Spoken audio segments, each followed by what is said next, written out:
acá tenemos dos transistores en cascada, donde este actúa como el maestro y este actúa como el esclavo. ¿Listo? Entonces, del funcionamiento de este, depende el funcionamiento de este. Hasta que la base de este no esté debidamente polarizada, este circuito no va a funcionar. ¿Claro hasta ahí? Sí, señor. Bueno, entonces aquí tengo lo mismo, pero aquí la única diferencia es que sencillamente en este, aquí estábamos garantizándole 0 voltios. Ojo, mucha atención para que no se les olvide para la parte de la simulación y la parte de la práctica que tienen que hacer. Entonces, aquí, ¿cuál es la diferencia? Entonces, aquí, en teoría, ¿cuántas fuentes necesitaremos para poner en funcionamiento este circuito? 2, Tres. 3, sí. Exacto, según el diagrama necesitaríamos tres, pero entonces aquí vamos a utilizar únicamente dos, porque ojo, estos 12 voltios, ya saben que aquí este es el polo positivo de la batería y el polo negativo, ¿sí? ¿Qué quiere decir? Que los dos circuitos con los dos transistores, ustedes los pueden conectar a la misma fuente. ¿Listo? Es decir, este polo positivo de acá es el mismo polo positivo de la misma batería, en dado caso que no tengan más pilas de las de 9 voltios. Claro, está ahí.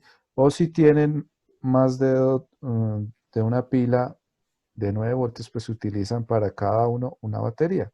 Pero a lo que voy es que si tienen solo una, sencillamente esto iría al polo positivo de la batería y este al mismo polo positivo. Y en el caso de acá, perdón, en el caso de acá, estos irían al qué? Al polo negativo de la batería. ¿Claro está ahí? Y acá Sí, señor. sencillamente ya saben que el polo positivo, aquí hemos hablado de esta configuración. Aquí voy a suponer, tengo el polo positivo de mi batería, por ejemplo, lo que les decía, otra de 9 voltios u otra batería de 1.5 voltios, una pila pequeñita de las convencionales. Listo, el polo positivo va aquí en serie esta resistencia de 100K. ¿Y el negativo a dónde iría? El negativo tiene que ir Al polo a tierra. a este mismo negativo. Entonces tengan muy en cuenta eso, muchachos. Este negativo, tiene que ir también al negativo de esta batería, ¿listo? Eso se llaman tierras comunes. Esto es un término muy utilizado en la electricidad y en la electrónica. Entonces, los polos positivos, sí, cada uno debe ir a su respectiva entrada, ¿sí? O al terminal que necesiten polarizar de su circuito. Pero con las tierras o los polos negativos, estas irían en común, ¿cierto? Pues aquí lo acabo de explicar para la misma fuente, pero en el caso de esta batería y de esta otra, que para el caso de ustedes también es una diferente, entonces vamos a tener que son ¿qué? Dos baterías diferentes, que los polos positivos va a diferentes secciones del circuito, mientras que el polo negativo sí van todos en común a este, ¿cierto? ¿Claro hasta ahí? Entonces, el funcionamiento de este circuito, ¿qué pasará? Hasta que yo no active bien la base de este, ni este LED ni este LED van a encender, ¿cierto? Hasta que yo no polarice bien la base de este transistor, estos van a encender, ¿listo? O sea, cuando yo polarice esta base, estos dos LEDs van a encender. ¿Claro hasta ahí? ¿Sí Sí, me están señor. escuchando bien Sí, o no? señor. Sí, señor.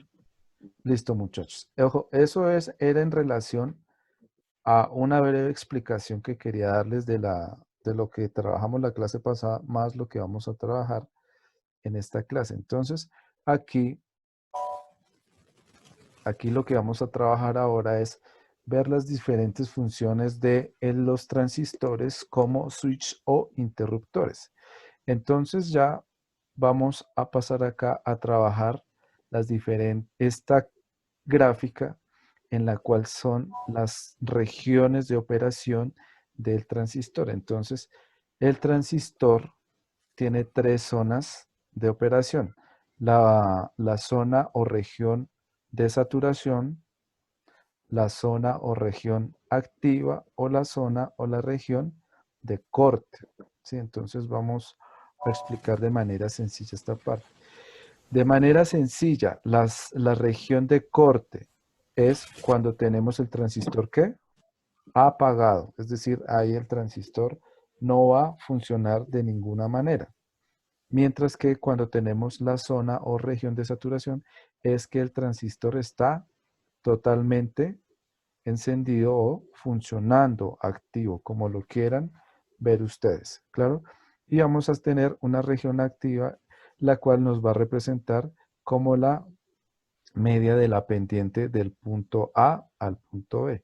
¿Eso qué quiere decir? Que en la región activa el transistor tiene una zona de relativo funcionamiento. Para este curso vamos a trabajar únicamente dos regiones. La región de corte, que en este caso es el punto B, y la región de saturación, es decir, cuando está activo o encendido el transistor o cuando está apagado o en bloqueo nuestro transistor. ¿Claro hasta ahí? Entonces, observen acá que tenemos asociado estas curvas de color azul, hacen referencia a que a la corriente de base. ¿Se están viendo ahí? Perdón, acá que... Esta gráfica que ustedes ven acá hace referencia a diferentes niveles de la corriente de base, ¿sí? ¿Qué quiere decir? Que a medida que vaya incrementando, ¿sí? Esta I sub B, que es la corriente de base, a medida que vaya incrementando esta corriente, nos vamos acercando más que a la zona de ¿qué? De saturación, es decir, vamos a llegar más fácilmente a activar nuestro transistor, ¿sí? ¿Claro está ahí, muchachos? Sí, señor. Señor. Y acá observemos que esto es en lo relacionado al eje X, al eje X.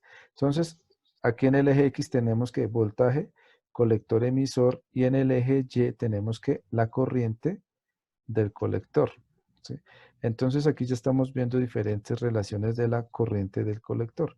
Que a mayor corriente de colector tengamos y mayor voltaje colector emisor tengamos, vamos a saturar, ¿sí? Cuando hablemos de aquí en adelante de saturar un transistor, vamos a hacer referencia a que lo estamos colocando en conducción. Nada más, ¿listo? Y cuando lo estamos llevando a corte, vamos a hacer referencia de que lo estamos es apagando, lo estamos dejando es que inactivo. ¿Claro está ahí? Sí, señor. Listo, listo. Esto simplemente es como para aclarar los modos de funcionamiento del transistor. No se preocupen que esta curva no va a aparecer en ninguna prueba escrita ni nada, sino es sencillamente para comprender las diferentes regiones o cómo es que opera los transistores. ¿Listo? Bueno, vamos a continuar entonces. Ahora sí, viendo de manera matemática y de manera gráfica cómo es esa región de corte y cuáles son sus características. Entonces, ¿qué nos dice acá? Primero, ¿qué vamos a estudiar? La región de corte del transistor. Entonces, aquí en el transistor está operando en conducción, está operando en corte o está totalmente apagado. ¿Listo? Ojo cuando hablemos de aquí en adelante de eso. Cuando estamos trabajando en la región de corte del transistor, ¿qué quiere decir? Que el transistor está apagado o está bloqueado o no está haciendo nada. Pongámosle mucha atención a esta gráfica. En esta gráfica observemos que tenemos sencillamente un clásico transistor NPN en el cual tenemos una resistencia de carga conectada al colector, el emisor directamente al polo negativo de la fuente y la base tiene asociada una resistencia de entrada de la base y una fuente de voltaje externa diferente a esta. ¿Listo? Entonces, por ejemplo, ya viéndolo en la práctica, ¿qué quiere decir? Que cuando tenemos un transistor en corte, sencillamente, ¿qué va a estar pasando? Entre colector y emisor está pasando lo que tenemos acá. ¿Qué tenemos ahí? Un circuito abierto. Claro está ahí. Es decir, no hay conducción de energía, es decir, está bloqueado. Cuando lo tenemos en corte en un transistor, ojo porque esto es para transistores NPN, para PNP va a cambiar la situación. Entonces, para este caso que es transistor NPN, entonces es como si tuviera conectado acá en corto. Si se dan cuenta que aquí esto en rojo hace referencia aquí al switch que está abierto, entonces no está haciendo nada. Entonces, ¿qué pasa? ¿A qué se debe esta situación? Entonces, por ejemplo, la entrada y la base están conectadas ¿a qué? A 0 voltios. ¿Sí? Te das cuenta que aquí esto no está conectado directamente a 0 voltios. El voltaje base emisor, ¿sí? Debe ser o puede ser menor a ¿cuánto? 0.6 o 0.7 voltios, ¿sí? ¿Qué puede estar pasando también? Que la base está polarizada ¿qué? En inversa, ¿sí? Es decir, esto no lo estamos polarizando debidamente, ¿sí? ¿Qué puede pasar? Que entre el colector y la base hay alguna mala conexión, ¿sí? O también que puede pasar que no hay ningún flujo de corriente en el colector. Y efectivamente, pues no hay nada porque aquí el circuito está abierto, ¿sí? Entonces, como conclusión, aquí lo importante es que en el modo de corte de los transistores siempre van a estar funcionando como ¿qué? Como un interruptor abierto, es decir, no hay ningún tipo de conducción. ¿Claro hasta ahí? Señor. Listo, entonces, ojo aquí con esta aclaración porque esto es parte de lo que me tienen que demostrar la próxima clase. Entonces, por ejemplo, para un transistor NPN, perdón, para un transistor PNP, ¿qué pasa? La energía o el voltaje del emisor debe ser negativo con respecto a la base. ¿Qué quiere decir? Que si este circuito lo cambiamos por un transistor PNP, entonces la base debe ir al polo negativo de la fuente externa. Ya ahorita hago una simulación de eso para que quede más claro esa parte, pero no se les vaya a olvidar esta parte. ¿Listo? Ahora vamos a ver las características de la zona o región de saturación. Entonces aquí el transistor va a estar polarizado a su máxima corriente de disipación, es decir, que está conduciendo, que funciona como un interruptor cerrado, es decir, como un cortocircuito o como un conductor, por llamarlo así de manera sencilla. Entonces, observemos aquí esta comparación. Tenemos aquí un circuito con el transistor en el cual el mismo voltaje que estamos tomando para polarizar el colector y la carga, ¿sí? Lo estamos tomando también para polarizar, ¿qué? La base. Entonces, cuando la base está polarizada, en este caso de este transistor NPN, entonces la base siempre para que quede polarizada en directo o que quede energizada, sencillamente lo puedo conectar aquí al polo positivo de mi fuente principal. Entonces, el equivalente de ese circuito es que entre colector y emisor vamos a tener ¿qué? Un circuito cerrado, es decir, conducción. Conducción. Entonces, aquí vemos todas las características que nos garantizan la debida polarización de un transistor en su zona de saturación. Entonces, el voltaje entre base y emisor, es decir, entre estos dos, es mayor a ¿qué? A los 0.7 o 0.6, ¿sí? La base y el emisor están polarizados debidamente. El transistor en este caso se encuentra totalmente on, es decir, conectado o polarizando en su máxima potencia, ¿sí? Y en este caso el voltaje colector y emisor en teoría es cero, pero vamos a ver en la práctica que no es así. Entonces, con este tipo de configuración vamos a tener que los transistores están operando como un interruptor cerrado. ¿Claro está ahí? Sí, señor. Sí, Por señor. favor, muchachos, si hay dudas, no Ya saben, no escatimen en preguntar, sencillamente pregunten, ¿sí? Entonces vamos a hablar acá sencillamente de cómo es el cálculo de los transistores para lo relacionado al cálculo de la resistencia de base. Ojo, porque esta hay que calcularla, así como la resistencia que ustedes debían calcular para las aplicaciones con los LEDs. Entonces, aquí tenemos la clásica relación de la ley de Ohm, para hallar una resistencia, tenemos que voltaje sobre corriente. Pero aquí ya sabemos cuál este es en teoría el voltaje de la batería o de la pila que está energizando mi base, ¿cierto? ¿Sí? Venga, primero leemos el ejemplo porque si no se me pierden un poquito. Usando los valores del transistor del tutorial anterior, entonces este es una variable nueva que ya voy a proceder a explicar. Este se llama el beta. El beta lo vamos a asociar como a una ganancia, ¿sí?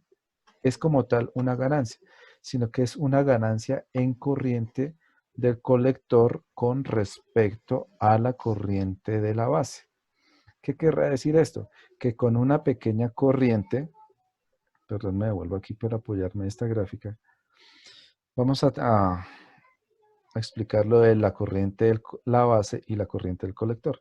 Este beta sencillamente me quiere decir qué tan mayor es esta corriente en relación a esta corriente. Es decir, con pequeñas variaciones de esta corriente, yo aumento significativamente esta corriente. Entonces, este beta es una unidad adimensional que sencillamente me va a representar qué tanto aumenta este en relación a este.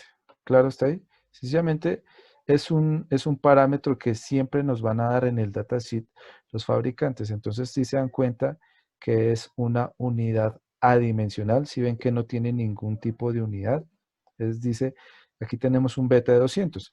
Y como ustedes van a comprobar con sus transistores, cada vez que vean esta beta, que esto es del alfabeto griego, ¿sí? Como tal beta van a encontrar que puede variar de 100, 150, 300, es decir, eso nos los da directamente el fabricante. Entonces, para este ejercicio se toma que un transistor con un beta de 200, una corriente de colector de 4 miliamperios y una corriente de base de 20 microamperios. Si se dan cuenta aquí, el beta lo que nos da realmente, este beta de 200, ¿qué quiere decir? Que este es muchísimo mayor en relación a este. ¿Claro hasta ahí?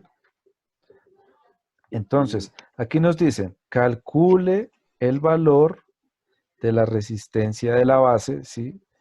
Cuando el voltaje se excede o es de 2.5 voltios. ¿Sí se dan cuenta? 2.5 voltios. Sí, entonces, ¿yo qué hago? Uso la ley de Ohm, los 2.5 voltios de la fuente de entrada de la base menos los 0.7 voltios que necesita el transistor para conducir sobre la corriente, sobre los 20 microamperios de la base. ¿Sí? ¿Claro? ¿Claro hasta ahí? Entonces, Aquí se podría cambiar el 0.7, digamos, por 0.6 al claro, momento. sí, sí, exacto. No va a variar mucho, no va a variar mucho. Por eso les decía, esto es como sencillamente un valor de referencia para los cálculos, nada más, de referencia para cálculos. Pero si ustedes lo hacen con 0.6, con 0.5, digamos que es un valor aceptable. Entonces, aquí en teoría nos dicen que la resistencia es de ¿cuánto? De 90 kiloohmios. ¿Listo? Entonces, ojo, ¿qué nos dice acá? Aquí, Profe, señora. una pregunta. ¿Ese valor oscila entre 0,6, 0,7 hasta 0,9 o No, solo no, no, de... no. El máximo es 0.7 y el mínimo es 0.5. Ah, ok. O sea, con esos tres valores. Es que desafortunadamente eso no lo alcanzamos a comprobar en la práctica con las fuentes variables de los laboratorios. Pero por eso se los estoy aquí diciendo. Ya si hubiéramos hecho este laboratorio práctico, unos se hubieran dado cuenta que sus transistores se activaban con 0. Inclusive hay casos en los cuales se activa con 0,4, 0,3, o sea, se presentan diferentes valores. Pero acá para la cuestión de cálculos vamos a asumir que es con 0,7. Pero como me preguntaban si se hace con 0,5, 0,6, no hay problema. ¿Claro hasta ahí? Sí, señor. Entonces, ¿qué nos quiere decir? El valor más cercano a esos 90 kiloohmios que se acabaron de calcular, entonces el valor comercial de resistencia que ustedes encuentran es este, de 82 kiloohmios, ¿sí? Entonces, con este cálculo que acabamos de hacer, ustedes garantizan que el transistor esté siempre, ¿qué? Saturado, es decir, que siempre esté conduciendo. ¿Listo?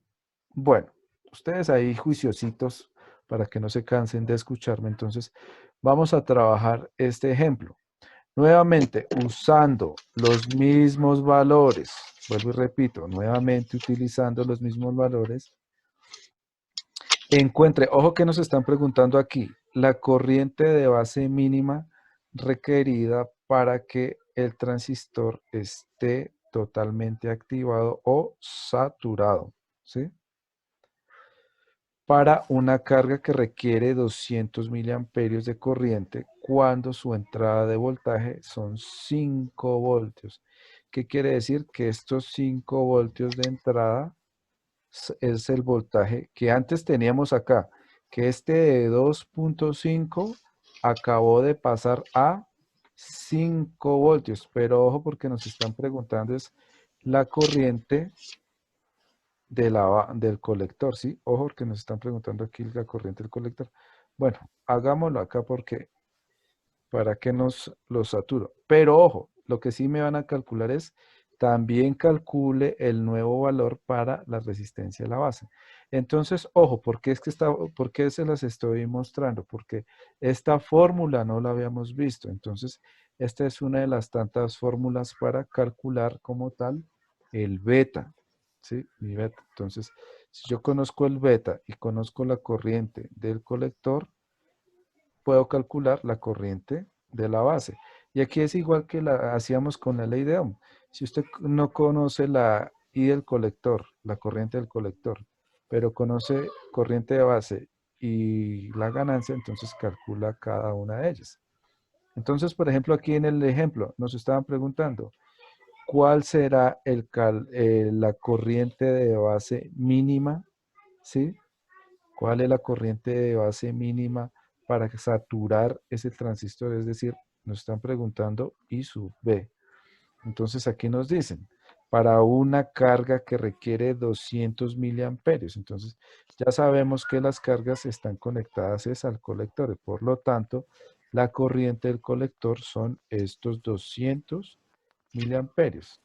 Entonces, si yo aplico esta relación, recuerden que el beta es adimensional, entonces tengo 200 miliamperios sobre 200, que esto me da ¿cuánto? Un miliamperio, ¿sí? Ahora sí, ¿cómo hago yo para calcular? Apliquen la fórmula que vimos anteriormente para calcular la resistencia de base. ¿Cuánto les da? A mí me dio 4.3 4.3 kiloohmios. kilómetros. Sí, kilómetros. 4.3. Entonces están en todo lo correcto. Efectivamente, la resistencia que se debe conectar en la base, ¿sí? Debe ser de 4.3 kiloohmios para que nuestro transistor quede saturado, es decir, que funcione como un circuito cerrado. Entonces, por ejemplo, aquí, qué pena, me devuelvo bastante, pero es para que lo tengan en cuenta para lo que me tienen que presentar. Ah, perdón, espérame, que aquí ya me... Que es para lo que me tienen que presentar en el próximo laboratorio. Entonces, sencillamente, ¿están viendo mi pantalla? No, señor. No, señor. Perdón, aquí, ya.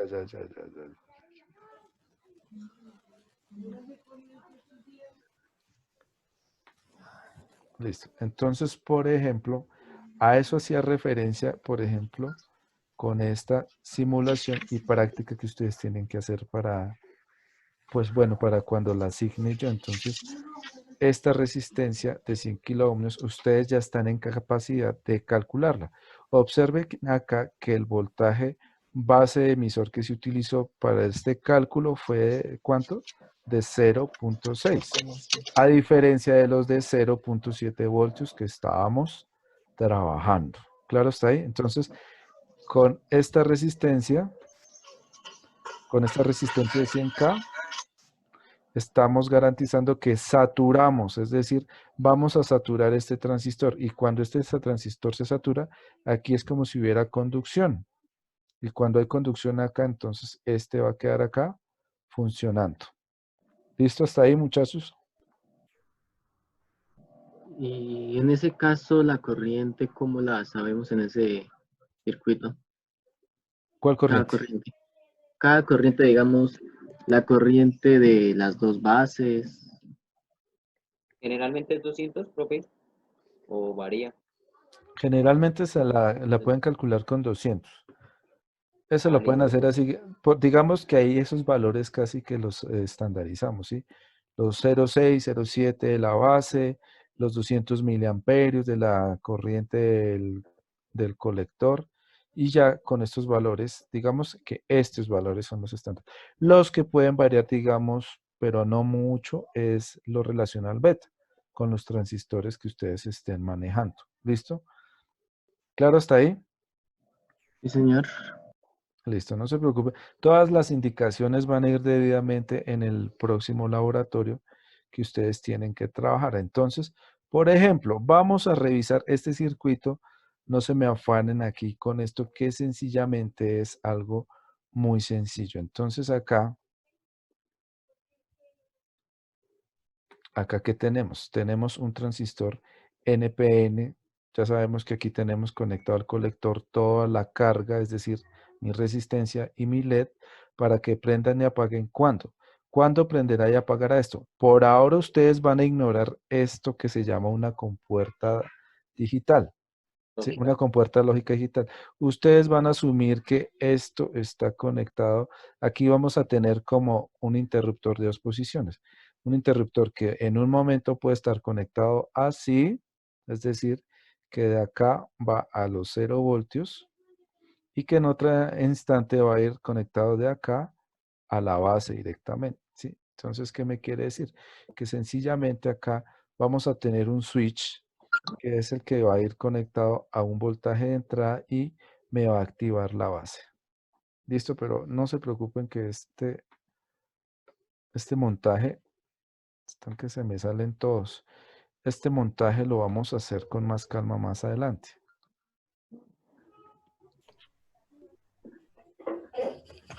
Bueno, estos son arreglos que vamos a trabajar en próximas ocasiones. Claro, hasta ahí, muchachos. Señor. Sí, señor. ¿Me escuchan? ¿Ya están saturados de mucha información? Un Bueno, poco. entonces, un poco. No, no se preocupen, que yo sé que ustedes son muy pilos y van a poder ver esto con mucho detalle. Bueno, entonces ahora lo que quiero que veamos acá en Proteus es, ¿ya están todos viendo mi pantalla aquí de Proteus? Sí, señor. Sí, Sí, señor. señor. Entonces es para complementar sencillamente lo que veníamos trabajando el día de hoy, pues de manera teórica, pues ya que yo no les puedo mostrar así físicamente, pero les doy mi palabra que eso funciona sí o sí, es a través de Proteus. Entonces, observemos, por ejemplo, este circuito en el cual acá ya es otro de los montajes, otra de las simulaciones que tienen que hacer, pero ya saben que lo más importante en este momento es que podamos ir haciendo las diferentes partes práctica, ¿listo? Es decir, los montajes físicos. Entonces, ¿qué tenemos acá? Aquí la diferencia de en relación a los otros circuitos que hemos ido trabajando es que ya no estamos utilizando dos fuentes. Aquí estamos utilizando una sola fuente tanto para energizar lo relacionado a mi carga, que en este caso es una bombilla de 12 voltios DC, pero que ustedes lo van a cambiar por un LED en este caso. Entonces, ojo, porque aquí tocaría que un LED y una resistencia. Resistencia. Listo, entonces para este caso de esta simulación, aquí observen que mi bombillo de 12 voltios estoy conectando a través de este nodo, ¿a dónde? A mi batería de 12 voltios, ¿sí? Y de igual manera, todo lo relacionado a la base. Aquí tengo esta resistencia de 500 ohmios y aquí tengo un potenciómetro, ¿sí? ¿Qué les había dicho que era un potenciómetro?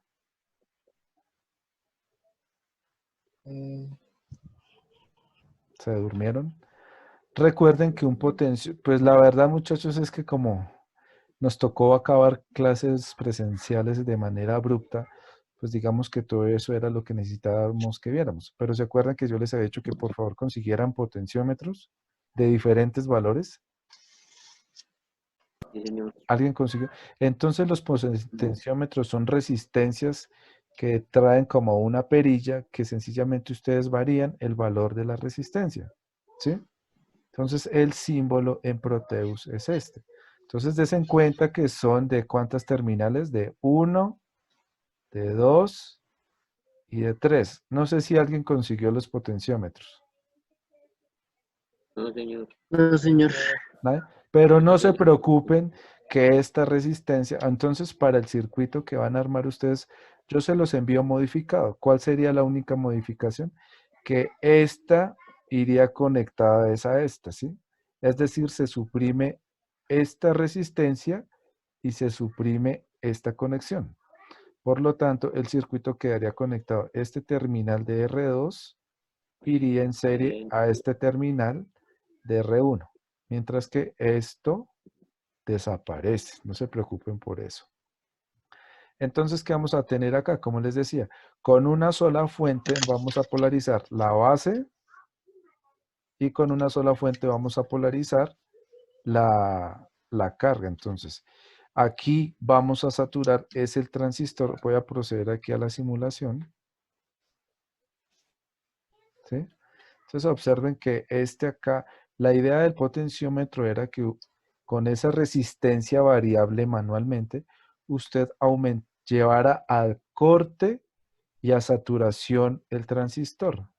Entonces observen que aquí sí se dieron cuenta que aquí, pues bueno, se me olvidó decirles, aquí a medida que va corriendo la simulación, yo puedo ir variando esa resistencia. Si se dan cuenta que iba a estar subiendo esta flecha, yo lo que estoy haciendo aquí en mi computador es simulando, es decir, presionando aquí hacia abajo y hacia arriba, y eso que me va a representar físicamente, que yo estoy aumentando o disminuyendo esta resistencia. Con esta resistencia variable o potenciómetro, lo que estoy haciendo es llevándolo. Si llevo la resistencia a un muy alto valor, que significa que esta resistencia aquí es muy grande y por lo tanto no vamos a llegar a obtener los 0.7 voltios, ¿sí? Y como no alcanza a llegar a los 0.7 voltios, significa que está en corte. Y cuando está en corte es como si no existiera conexión acá, ¿cierto? Es decir, el bombillo no va a estar conectado al polo negativo de mi fuente. Pero si yo voy disminuyendo, y eso es lo que ustedes tienen que ir haciendo, si yo voy haciendo diferentes pruebas con diferentes resistencias, si se han dado cuenta que ha comenzado a encender y encender el bombillo. Sí. A apagarse. Exacto, entonces, con esta resistencia variable, ustedes lo que hacen es que llevar a corte y llevar a saturación el transistor y por lo tanto van a ir prendiendo y apagando el bombillo o en el caso de ustedes el LED. ¿Se dan cuenta? Mire, cuando aumento la resistencia lo estoy llevando a corte porque ya la resistencia es muy grande y no llega nada de voltaje a través de esta conexión.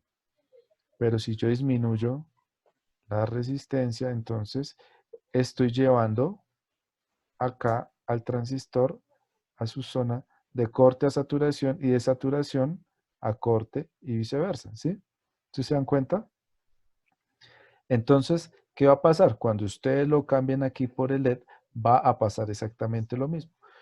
¿Cuál es la única diferencia o qué tienen que hacer ustedes en el caso ya que no tienen este elemento que es el potenciómetro? Entonces, aquí sencillamente van a omitir esta conexión, ¿sí? Como les dije, quitan este y queda en series este con este, ¿sí? Sí. Quedan en series este. Entonces, ustedes tienen que comenzar a jugar con el valor de R1. Jugando con el valor de R1, ustedes van a comenzar a poner resistencias de muy baja impedancia y hasta muy altas impedancias y ustedes ahí van a ir corroborando cómo prende y apaga el LED. ¿Claro hasta ahí, muchachos? Sí, señor. Profe, a mí me gustaría ver el comportamiento del voltaje y la corriente. ¿Les gustaría verlo? Sí, por Y me favor. va, y me va a poner a eso. Es que queda un minuto de grabación, pero bueno, voy a ver si alcanzo. Pero miren, muchachos, aquí como pregunta Tania, aquí lo único es que sencillamente van a los instrumentos y ustedes, pues digamos en este caso, queremos ver el voltaje acá. Sí, por ejemplo, acá voy a medir el voltaje en esta resistencia, ¿cierto? Vamos a probarlo solo ahí, sí, Tania, ¿le parece bien o? Entonces, des en cuenta que yo cuando disminuyo mucho, ¿sí? Des en cuenta que aquí, inclusive con 0.2 voltios, aquí alcanza a estar levemente prendida. Pero aquí ya, en 0 voltios, es que aquí los pasos de la resistencia están muy grandes, ¿sí? Es decir, la simulación tampoco me permite hacer una variación de resistencia muy detallada, pero como les decía, en la práctica eso no va a pasar. Ahí